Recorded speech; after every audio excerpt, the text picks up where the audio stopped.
Actual అప్పుడు by election జరుగుతున్నందువల్ల నేను ఇక్కడ లేను. దానికి సంబంధించిన ఆధారాలు కూడా ఇంతకుముందే ఇచ్చాం. అయినప్పటికీ మళ్ళీ పిలిచారు. సో మీ సూచనల ప్రకారమే జరిగిందా అని ఇలాంటి క్వశ్చన్లు అన్నీ వేశారు. ప్రజాస్వామ్యంలో ఎవరు బూతులు అట్లా పట్టాభిలాగా బూతులు తిట్టినప్పుడు బాధపడతాం, ఆక్రోశం వస్తుంది. ఇందుకోసం ఆ రాజకీయాల్లో ప్రజా జీవితంలో ఉండే బాధ కలుగుతుంది. కానీ అంత అసభ్యకరంగా ఘోరంగా ఎవరు వినలేనంతగా మాట్లాడు. కానీ దాడులు పరిష్కారం అని అయితే మేము అనుకోము. అలాంటి వాటిని మా నాయకుడు కానీ మేము కానీ ఎంకరేజ్ చేయము. బట్ సంయమనం అనేది ఆ వైపు ఉండాలి.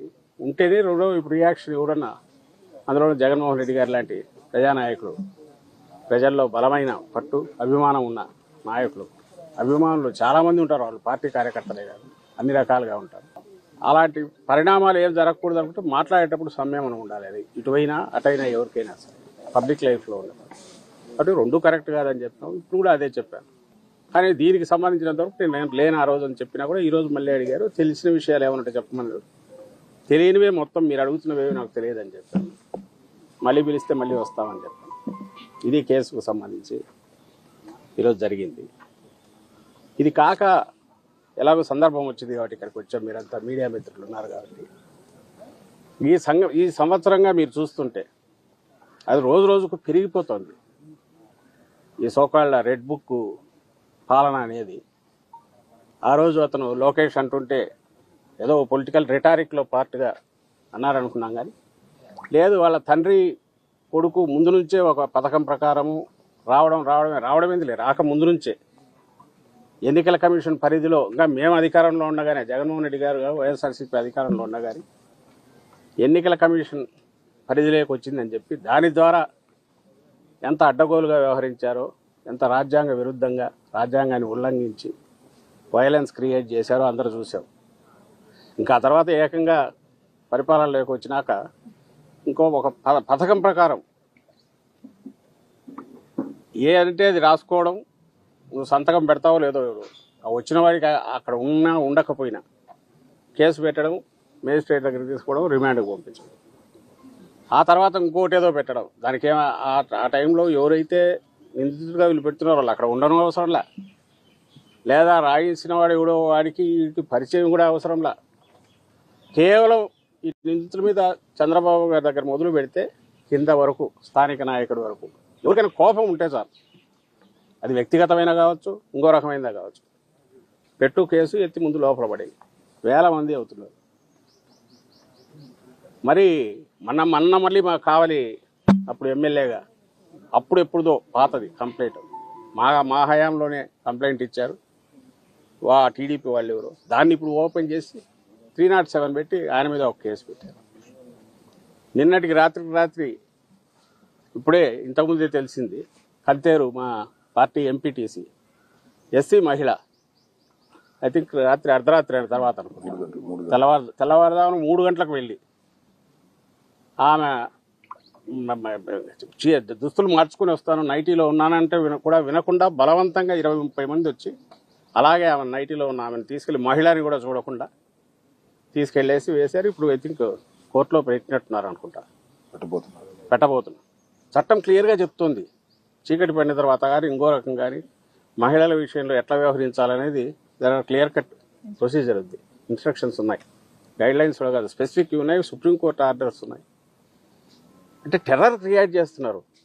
రాజ్యాంగాన్ని వాడుకొని టెర్రర్ క్రియేట్ చేయడం, వ్యవస్థీకృతమైన టెర్రర్, రాజ్యాంగం వాడుకొని మిస్యూజ్ చేసి టెర్రర్ క్రియేట్ చేయడం ఇంత పథకం ప్రకారం. ఎప్పుడో 70s లాటిన్ అమెరికన్ కంట్రీస్లో వినేవాళ్ళం నియంతల పాలనలో. అంతకుముందు ఎక్కడ జర్మనీలో అక్కడ చదువుకునే వాళ్ళం. ఇప్పుడు మోడర్న్ ఆధునికంగా తయారైన మన రాజ్యాంగం దీంట్లో కూడా దీన్ని మిస్యూజ్ చేయొచ్చు, ఎంతవరకు వెళ్ళొచ్చు అనేది చంద్రబాబు నాయుడు గారు ఆయన ప్రభుత్వం చూపిస్తున్నారు. ఈ కేసు రాత్రిది చెప్తారు, అర్ధరాత్రి ఎందుకు పోవాలి, పొద్దున పోవచ్చు. నిజంగా నువ్వు కేసు ఉంది అనుకున్నా కూడా అది కూడా జరిగింది, పిల్లలకు సంబంధించింది ఏదో జరిగింది. వీళ్ళు పెట్టిన కేసు తీసుకోలేదు, ఎస్సీ కేసు పెట్టి అటువైపు నుంచి పెట్టిన వాళ్ళ కేసు మాత్రమే తీసుకుని వీళ్ళని అరెస్ట్ చేసి తీసుకెళ్ళారు. న్యాయాలు పక్కన పెడితే ఒక మహిళతో ఎట్లా డీల్ చేయాలనేది కూడా చేయలేదంటే వీళ్ళు ఎక్కడికి దిగజారిపోతున్నారు.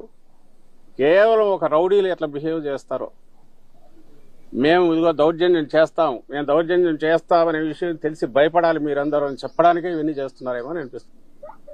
మా నాయకుడు చెప్తున్నట్టు కాలం ఎప్పుడు ఇలాగే ఉండదు. ఈ పద్ధతిలో జగన్మోహన్ రెడ్డి గారు పోయింటే అసలు ఐ డోంట్ థింక్ ఇప్పుడు తెలుగుదేశం పార్టీ అనేది ఇలా ఉండేదని కూడా అనుకోవట్లేదు. కానీ అట్లా అనుకోలే ఆయన. కానీ ఇప్పుడు వీళ్ళు చూపిస్తున్నారు ఎట్లా చేయొచ్చు అనేది. ఇది ఒక్కసారి ఇది మొదలు పెడితే ఎక్కడికి దారిపోదు తీస్తుంది అనే విషయం ఎందుకు ఆలోచించట్లేదో నాకు అర్థం కావట్లేదు. రేపు మళ్ళీ అధికారం మారి మేము వచ్చిన తర్వాత ఇదే పని మొదలు పెడితే ఎట్లా ఉంటుంది? మీరు ఏ రిమాండ్ రిపోర్ట్ దీన్నన్నా చూడండి, రిమాండ్ రిపోర్ట్ ఏ కన్ఫెషన్ అన్నా చూడండి. మీడియా వాళ్ళని రిక్వెస్ట్ చేస్తున్నా, తెప్పించుకొని చూడండి. దాంట్లో ఏమీ అసలు సంబంధం ఉండదు. మీరు నిందితుడిగా చేర్చిన వాడికి కానీ కన్ఫెషన్ తీసుకున్నవాడు కానీ ముఖ పరిచయం కూడా ఉండదు, అయినా సరే తీసుకుంటున్నారు. రాసేయడం 11 ఏళ్ల క్రితం పోసాని కృష్ణమూర్తి అయితే 10 ఏళ్ల క్రితం ఉంటాయి, 9 ఏళ్ల క్రితంలో ఆ కామెంట్ తీసి ఇప్పుడు ఎవరికో బాధ కలిగిందంటే ఎత్తి లోపల పడేస్తారు, రాత్రిపూట వెళ్ళి తీసుకోవచ్చు. ఇలాంటి వరుస పెడితే అన్నీ అలాంటివే. మరి ఎక్కడికి దారి తీయాలనుకుంటున్నారో, ఎక్కడికి దారి తీయించదలుచుకున్నారో అర్థం కావట్లేదు. దయచేసి ఇప్పటికైనా వాళ్ళు మానుకోగలిగితే. నువ్వు వేస్తున్న విత్తనం మామూలు చాలా ప్రమాదకరమైనది. దీని నుంచి వచ్చే చెట్టు భయంకరంగా ఉంటుంది. అది అంటే వ్యవస్థలను ఇంతగా దుర్వినియోగం చేసి చేయడం మొదలు పెట్టాక ఇది ఇక్కడతో ముందుకు పోయి దానివల్ల కలిగే దుష్పరిణామాలు ఎవరుంటాయి దానికి పూర్తిగా చంద్రబాబు నాయుడు గారు బాధ్యత వహించాల్సి వస్తుంది. రెండవది, నిన్న ఏదో లిక్కర్ స్కామ్ అదొక తప్పుడు కేసు. ఆ విషయంలో మన సాక్షి పత్రిక సంపాదకుడు ఎడిటర్ ధనంజయ రెడ్డి ఇంటికి వెళ్ళి, అంటే ఇంకా దానికి లిమిట్స్ కూడా లేవు. ఎక్కడికి వెళ్తున్నాము, మీడియా అనే దానికి ఉన్న మనం ఇస్తున్న ఒక మంచి ఒక పొజిషన్ కానీ పవిత్రమైన దీన్ని కానీ దాన్ని కూడా దృష్టిలో పెట్టుకోవటం. పోయింది కూడా దేనికి? ఇంకొక ధనంజయ రెడ్డి ఆయన కృష్ణమోహన్ రెడ్డి అక్కడ ఉంటారని. ఎందుకుంటారు? అసలు ఉన్నారని అనుకోవడానికి నీకు ఆధారం లేదు. నేరుగా పోవడం, తలుపు కొట్టేయడం, లోపలికి వెళ్ళడం, ఉన్నాడా అని వెతకడం. ఏమంటే మా ఇన్వెస్టిగేషన్లో part we have that right. ఇది హెరాస్మెంట్గా ఏమవుతుంది? అందులో ఒక మీడియా ఎడిటర్ను, ఓ పెద్ద మీడియా సంస్థ ఎడిటర్ను, ఏమి ఎలాంటి ఇది లేదు, జంకు గొంకు లేదు, ఎవరేమనుకుంటారో లేదు.